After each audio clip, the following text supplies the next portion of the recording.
একটা parts short remove হয়ে গেছে।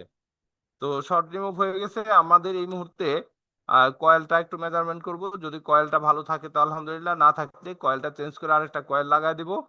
যখন এই শর্টগুলো এইখান থেকে আপনারা রিমুভ করবেন, তারপরে কয়েল এবং ডায়োড এই দুটা জিনিস অবশ্যই মাইপা নেবেন।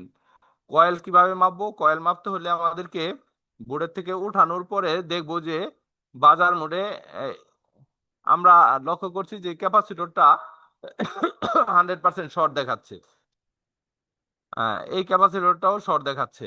অর্থাৎ ক্যাপাসিটর যদি বোর্ডের থেকে উঠায় মাপা হয় তাহলে কোনো প্রকার রিডিং রিডিং দিবে না। যেহেতু এখানে রিডিং দিচ্ছে সুতরাং এটা নষ্ট। আর এরপরে এই মুহূর্তে আপনাদেরকে আমি জাস্ট কয়েলটা উঠায় একটু মেজারমেন্ট করে দেখাবো যে কয়েলটার ভিতরে কোনো সমস্যা আছে কিনা। কয়েলের ভিতরে যেহেতু তার পেঁচানো থাকে সুতরাং কি হবে, তার পেঁচানো থাকার কারণে এটা বাজার মোডে বিপ দিবে এবং ডায়োড মোডে যদি মেজারমেন্ট করি তাহলে দেখা যাবে যে এই, সেটা 00 হয়ে যাবে, অর্থাৎ 002 এরকম এরকম দেখাবে।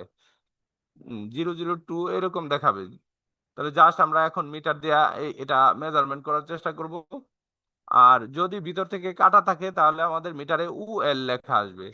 আমরা দেখছি যে এইখানে কোনো লেখা আসতেছে না, অর্থাৎ UL দেখাচ্ছে। যেহেতু UL দেখাচ্ছে, এটাও একটা কয়েল। আমরা জাস্ট এই কয়েলটার মধ্যে মেজারমেন্ট করি, দেখেন একটা রিডিং ওঠার পরে 0 হয়ে যায়, কিন্তু এটার মধ্যে কিছুই দেখাচ্ছে না।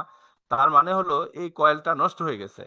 তাহলে এই কয়েলটা যদি নষ্ট হয়ে যায় আমরা এটা ফেলে দিয়ে আরেকটা কয়েল আইনা লাগাই দেব। যেহেতু এই কয়েলটা 0.7 ভোল্ট থেকে এই 24 ভোল্ট পর্যন্ত তৈরি করে, সুতরাং আমাদেরকে অন্য জায়গা থেকে এরকম একটা বুস্ট কয়েল আইনে লাগাই দিতে হবে। আমরা যদি বুস্ট কয়েলের জায়গায় বাক কয়েল লাগাই দেই, অর্থাৎ পাওয়ার আইসির আশেপাশে যে কয়েলগুলো আছে এই কয়েলগুলো হলো বাক কয়েল, এই কয়েলগুলো যখন আইনা লাগাই দিব তাহলে দেখা যাবে যে ওই কয়েলটা মুহূর্তেই পুড়ে যাবে। তাহলে আমাদেরকে উচিত হবে সেম মডেলের একটা কয়েল, মানে লাইটিং সেকশন থেকে একটা কয়েল উঠায় না লাগায় দেওয়া। তো আমরা কয়েকটা জিনিস শিখলাম, সেটা হলো যে ক্যাপাসিটর যদি কোনো প্রকার বিপ দেয়, রিডিং দেয়, তাহলে ক্যাপাসিটর নষ্ট। কয়েলের ভিতরে যদি বিপ না দিয়ে আসে, UL লেখা আসলে, তাহলে কয়েলটা নষ্ট।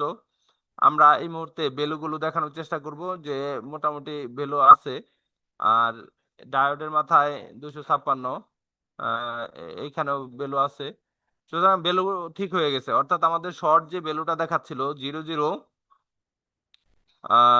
9 দেখাচ্ছিল, 007 দেখাচ্ছিল, ওইটা থেকে এই যে এটা চলে গেছে। এখন আমরা কিছুক্ষণ পরে একটা পুরাতন বোর্ডের থেকে আপনাদেরকে এই লাইটটা না লাগায় দেখবো। জাস্ট এখন আপনার ডিসপ্লেতে একটু চেক করে নেই ডিসপ্লেতে লেখা আসছে কিনা। যেহেতু জিআর ভ্যালু ঠিক হয়ে গেছে সুতরাং জিআর ভ্যালু ঠিক হওয়ার কারণে আমরা ধরে নিতে পারি যে আমাদের সেটটা রান হয়ে যাবে এবং লাইট দেখাবে। আপনারা যদি একটু মনোযোগ সহকারে দেখেন তাহলে হয়তো বুঝতে পারেন। আমরা এই মুহূর্তে সেটটাকে ওপেন করার চেষ্টা করছি। আহ,